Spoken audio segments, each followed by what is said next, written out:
আসসালামু আলাইকুম। আমরা একটা জল ট্যাঙ্কির চাক কাটবো। দেখুন জল ট্যাঙ্কি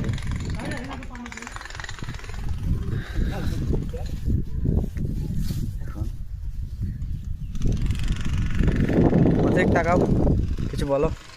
জল ট্যাঙ্কিতে চাপছি আমরা, কিরকম লাগছে? মধু খুঁজছেন আমাদের সঙ্গে যোগাযোগ করুন, স্ক্রিনে দেওয়া নাম্বারে ইনশাআল্লাহ অ্যাডভান্স হবেন। চাকটাকে ভাঙা দেখাবো আপনাদেরকে, লাইভ ভাঙা দেখাবো লাইভ। হ্যাঁ ওকে দিশা দাও।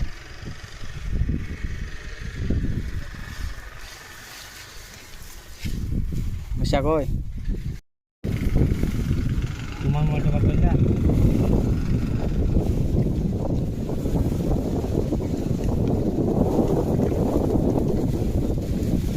বাস বাস বাস ছিল, কোন তালা ঢুকে যাচ্ছে একটা।